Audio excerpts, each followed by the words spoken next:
ফিজির work permit visa নিয়ে কিছু তথ্য দেওয়ার চেষ্টা করব মাদার পাওয়ার এয়ার ট্রাভেল থেকে। সাথে আছে আমি শাহাবুদ্দিন শিহাব। ফিজি অস্ট্রেলিয়ার একটি দ্বীপের রাষ্ট্র, আফ্রিকা মহাদেশের মধ্যে হচ্ছে ফিজি। ফিজিতে বর্তমানে ওয়ার্ক পারমিট ভিসা হচ্ছে। ভিসাটা সহজ হইলেও ফ্লাইটটা সহজে হচ্ছে না, মেন পাওয়ার দিচ্ছে না, অ্যাটেস্টেড হচ্ছে না, তার মধ্যেও ফ্লাইট হচ্ছে। যে বিষয়টা আপনাদের সামনে আমি ক্লিয়ার করতে চাই যে ফিজি হচ্ছে অস্ট্রেলিয়ার দ্বীপের রাষ্ট্র। অনেক ট্রাভেল এজেন্সি এটা আপনাকে বলে যে অস্ট্রেলিয়ার দ্বীপের রাষ্ট্র হচ্ছে ফিজি, অর্থাৎ ফিজি গেলেই আপনি অস্ট্রেলিয়াতে যেতে পারবেন খুব সহজে। বিষয়টা ততটা সহজ না। উদাহরণ হিসাবে আপনি যদি বাংলাদেশের নাগরিক হয়ে থাকেন, বর্তমানে বাংলাদেশ এবং ইন্ডিয়া যে পরিস্থিতিটা, যে পাশাপাশি আমাদের রাষ্ট্র কিন্তু বাংলাদেশ এবং ইন্ডিয়া, আপনি কি সহজে এই মুহূর্তে ইন্ডিয়াতে যেতে পারবেন? আপনি বাংলাদেশ থেকে যদি সহজে ইন্ডিয়াতে যাওয়া এখন মুশকিল হয়ে দাঁড়ায়, তাহলে ফিজি হচ্ছে অস্ট্রেলিয়ার দ্বীপের একটা রাষ্ট্র, মহাসাগর মধ্যখানে অবস্থিত। তাহলে আপনি বাংলাদেশ থেকে এই স্বপ্ন কিভাবে দেখেন যে আপনি ফিজি থেকে আপনি অস্ট্রেলিয়া যাবেন, সেই স্বপ্ন নিয়ে আপনি ফিজিতে যাচ্ছেন?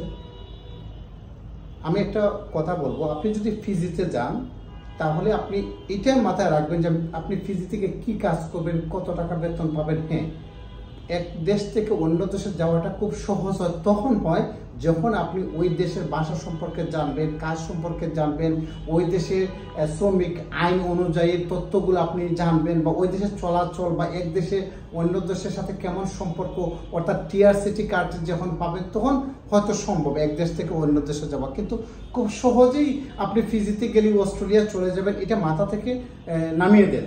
অনেকেই মনে করেন যে অমুক দেশের পাশে অমুক দেশ, অমুক দেশের পাশে অমুক দেশ। ফিজি এবং ইস্ট তিমুর, যেটা পূর্ব তিমুর আমরা যেটা বলি, পূর্ব তিমুর একই অবস্থা হচ্ছে যে পূর্ব তিমুর থেকে অস্ট্রেলিয়া খুব সহজে মানুষ চলে যাচ্ছে। তাহলে ইস্ট তিমুরের অর্থাৎ পূর্ব তিমুরের কতজন নাগরিক অস্ট্রেলিয়ায় যাচ্ছে, এবং ফিজিতে যারা বর্তমানে অবস্থান করতেছে কতজন বাংলাদেশি ফিজি থেকে অস্ট্রেলিয়া যাচ্ছে, সেটা তো আপনি একটু দেখবেন। বর্তমানে কিন্তু খুবই ছোট বিজ্ঞাপন, ফেসবুকে বুস্ট মারা পোস্ট দেখে অনেকে কিন্তু এই বিজ্ঞাপনে পা দিচ্ছে না। অনেক গ্রামের সহজ সরল মানুষগুলো কিন্তু এই সমস্ত বিষয়ে পা দিচ্ছেন, অর্থাৎ ধ্বংস হয়ে যাচ্ছেন। আপনার একটা ভুলের সিদ্ধান্তর কারণে, আপনার একটা লোভের সিদ্ধান্তের কারণে আপনার ফ্যামিলি 10 বছর পিছনে চলে যাচ্ছে। এই জন্য আপনাকে বলবো সস্তাতে কোনো কিছু কিনতে যাবেন না। অনেকে দেখা যাচ্ছে ফেসবুকে বুস্ট মারা পোস্ট দেখে, অর্থাৎ ভিসার আগে কোনো টাকা লাগতেছে না, ওই দেশে গিয়ে আপনার টাকা দিতে পারবেন, কাজ করে দেওয়ার কোনো সুযোগ আছে, কাজ করার পরে আপনি টাকা দেওয়ার সুযোগ আছে, এই সমস্ত লোভে পড়ে তারপরে খাগড়াছড়িতে সেই বাঁশবাগানের তলে মানুষ জিম্মি হচ্ছে। আর একটা বিষয় আছে রিচ পেমেন্ট। আমি সবসময় যেটা বলি, রিচ পেমেন্ট মানে হচ্ছে রিস্ক পেমেন্ট, অর্থাৎ এই রিচে আপনি কতজন মানুষ আপনার গেছে, বেশি দূর যাওয়া লাগবে না।